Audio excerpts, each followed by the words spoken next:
মুম্বাইয়ের গোরেগাঁওতে লিফটের ভেতরে হাইড্রোজেন বেলুন বিস্ফোরণের ফলে লিফটের মধ্যে ভয়াবহ আগুনে ঝলসে আহত হয়েছে দুজন।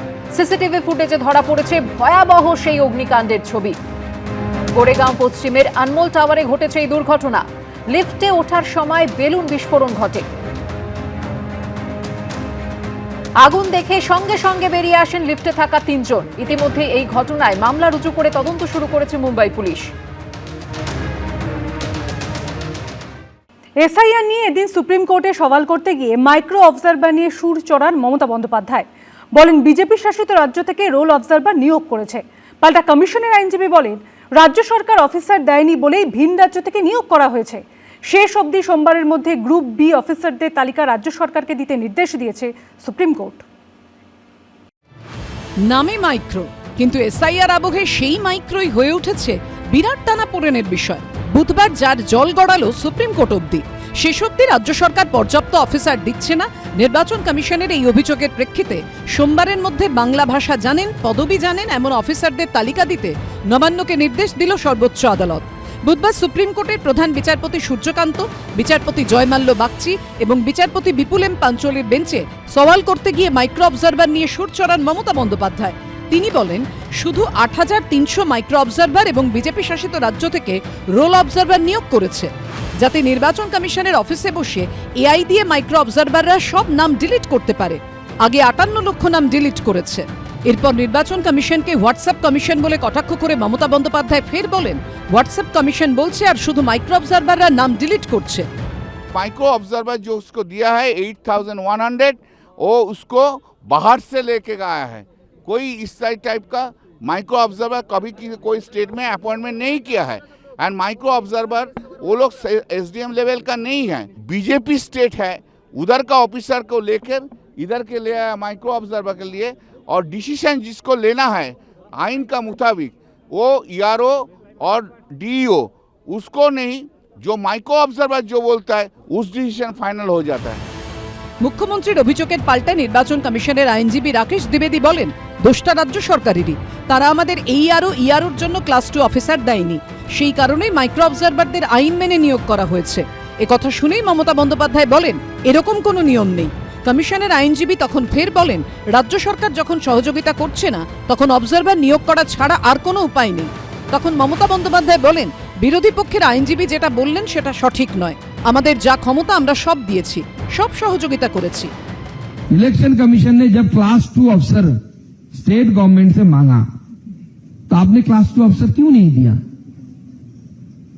एसआईआर अगर करना है कि तो किसी को तो काम करना पड़ेगा। आपने क्लास 2 अफसर नहीं दिया तो इलेक्शन कमीशन ने माइक्रो ऑब्जर्वर अपने से लगाया, केंद्र सरकार से लगाया। तो ममता बनर्जी के जो ड्रामाबाजी है सिर्फ कैमरा को अपनी तरफ खींचने का एक मुहिम है।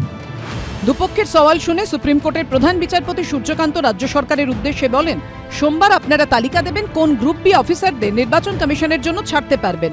সম্ভবত যখন অফিসাররা চলে আসবেন তখন মাইক্রো অবজারভার প্রয়োজন হবে না।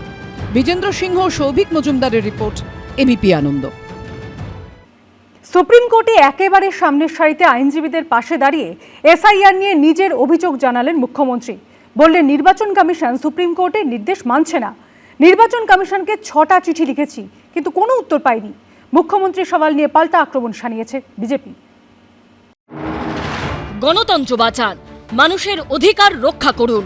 এসআইআরকে চ্যালেঞ্জ করে নিজের করা মামলার শুনানিতে সুপ্রিম কোর্টে দাঁড়িয়ে এভাবেই সওয়াল করলেন মমতা বন্দ্যোপাধ্যায়। কখনো বললেন আমাদের আইনজীবীরা যখন মামলা লড়েন তারা শুরু থেকে লড়েন, আমরাও তাই করি। কিন্তু স্যার যখন সব শেষ হয়ে গেছে আমরা ন্যায় বিচার পাচ্ছি না, যখন বিচারের বাণী নীরবে নিভৃতে কাঁদে তখন ভাবলাম আমরা কোথাও ন্যায় বিচার পাচ্ছি না।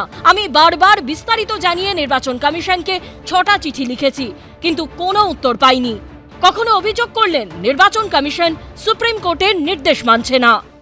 আরে একটা সিনেমা কথা মনে পড়ে গেল, রাজা বাবু। কখনো ডাক্তার, কখনো উকিল, কখনো দেখা যাচ্ছে জোকার, কখনো দেখা যাচ্ছে পুলিশ ইন্সপেক্টর। তো আমাদের রাজধানী তো মমতা বন্দ্যোপাধ্যায়, পশ্চিমবাংলার চিফ মিনিস্টার। পশ্চিমবাংলার জনগণ আর কোনো মতেই ওনাকে মানবেন না। বাংলার মানুষকে দেখাবে দেখো তোমাদের ভোটের অধিকারের জন্য আমি নিজে উকিল হয়ে ওকালতি করতে গেছি, অথচ সঙ্গে নিয়ে গেছে বড় বড় সমস্ত ব্যারিস্টার যাদের কয়েক কোটি টাকা করে ফিজ লাগে যাদের। বুধবার সকাল থেকে সারা দেশের নজর ছিল সুপ্রিম কোর্টের দিকে। সকাল 9:53 নাগাদ নয়াদিল্লির 181 নম্বর সাউথ অ্যাভিনিউ এর বাংলো থেকে রওনা হন মমতা বন্দ্যোপাধ্যায়। जानकारी ये दी जा रही है कि पश्चिम बंगाल की मुख्यमंत्री ममता बनर्जी खुद जाकर वहां पर बहस करेंगी। अब ऐसे में यही देखना होगा कि जब ममता बनर्जी सुप्रीम कोर्ट में जाती हैं तो वो अपना क्या पक्ष रखती हैं और उसके अलावा सुप्रीम कोर्ट ममता बनर्जी की जिरहों पर और तथ्यों पर क्या राय देता है। মুখ্যমন্ত্রী Z+ নিরাপত্তা পান, ফলে নিরাপত্তার বজ্র আটুনি ছিল সুপ্রিম কোর্টের সামনে। সকাল 10:06 সুপ্রিম কোর্টে পৌঁছে যান মমতা বন্দ্যোপাধ্যায়। সুপ্রিম কোর্টে যে পথ দিয়ে শুধুমাত্র বিচারপতিরা ঢোকেন সেখান দিয়েই ভেতরে যায় মমতা বন্দ্যোপাধ্যায়ের গাড়ি। নমস্কার জানাতে জানাতে করিডোর দিয়ে হেঁটে ভেতরে ঢোকেন মমতা বন্দ্যোপাধ্যায়। তারপর লিফট ধরে পৌঁছে যান ওপরে 1 নম্বর কোর্টে। আদালত কক্ষে গিয়ে প্রথমে পেছনের সারিতে বসেন তিনি। দুপুরে 1টা নাগাদ প্রধান বিচারপতি সূর্যকান্ত, বিচারপতি জয়মাল্য বাগচি ও বিচারপতি বিপুল এম পাঞ্চলির বেঞ্চে মুখ্যমন্ত্রীর করা মামলার শুনানি শুরু হয়।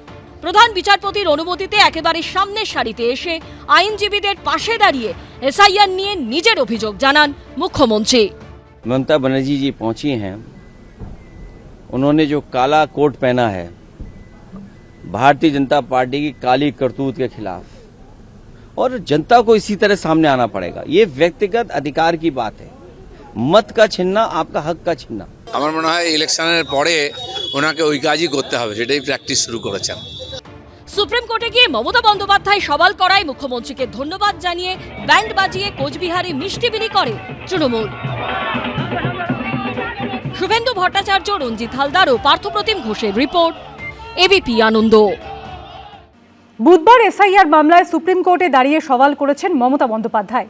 সোমবার পরবর্তী শুনানি, সেদিনও ফের সুপ্রিম কোর্টে হাজির থাকবেন মুখ্যমন্ত্রী। আর যা দেখে রাজনৈতিক মহলে প্রশ্ন উঠছে, তিনি কি এই আন্দোলনকে আরো বড় চেহারা দিতে চাইছেন? যদিও এতে গুরুত্ব দিচ্ছে না বিজেপি। ममता बनर्जी के शो पूरी तरीके से फ्लॉप हुआ, तो दीदी का भी ये छोटी सी मुलाकात दिल्ली आके फ्लॉप ही रहेगी। ভোটের মুখে সপ্তমে এসআইআর সংঘাত, সেই আজ পশ্চিমবঙ্গ ছাড়িয়ে পৌঁছে গেছে এখন দিল্লিতে। বুধবার সুপ্রিম কোর্টে এসআইআর মামলার শুনানিতে সওয়াল করেন মমতা বন্দ্যোপাধ্যায়। সর্বোচ্চ আদালতে পরবর্তী শুনানি সোমবার, সেই শুনানিতেও উপস্থিত থাকবেন মুখ্যমন্ত্রী। কার্যত মমতা বন্দ্যোপাধ্যায় এবং তৃণমূল কংগ্রেস বা রাজ্য সরকার যা যা অভিযোগ তুলেছেন সেগুলিতে মান্যতা দিয়েছে সুপ্রিম কোর্ট। প্রথমে এসআইআর আবহে মৃতদের পরিজনকে নিয়ে নির্বাচন কমিশনে যাওয়া, দিল্লিতে পুলিশ দিয়ে তাদের ভয় দেখানোর অভিযোগে মুখ্যমন্ত্রীর পথে নামা, নির্বাচন কমিশনের সঙ্গে চরম সংঘাতে যাওয়া, এসব নিয়ে গত দুদিন ধরেই তপ্ত রাজধানী। এরই মধ্যে বুধবার এসআইআর মামলায় সুপ্রিম কোর্টে দাঁড়িয়ে সওয়াল করলেন খোদ মুখ্যমন্ত্রী। রাজনীতির ময়দানে এতদিন যে অভিযোগ তুলেছিলেন, কোর্টে দাঁড়িয়েও চোখা চোখা বাক্যবাণে বিদ্ধ করলেন নির্বাচন কমিশনকে। মুখ্যমন্ত্রী আজকে নিজে সওয়াল করেননি, তার পক্ষে লয়ার ছিলেন শ্যাম দেওয়ান, এবং তিনি পিটিশনার হিসেবে কোর্টে উপস্থিত ছিলেন। এইরকম নেত্রী যদি সামনে থেকে দাঁড়িয়ে লিড করেন তাহলে তো প্রতিপক্ষ এমনিতেই প্রথমেই তারা অর্ধেক হেরে শুরু করে। 6 মাস আগে 21শে জুলাইয়ের মঞ্চ থেকে এসআইআর আন্দোলন দিল্লিতে পৌঁছে দেওয়ার হুঙ্কার দিয়েছিলেন তৃণমূল নেত্রী। ইলেকশন কমিশনে পুরো বিজেপির লোকে ভর্তি।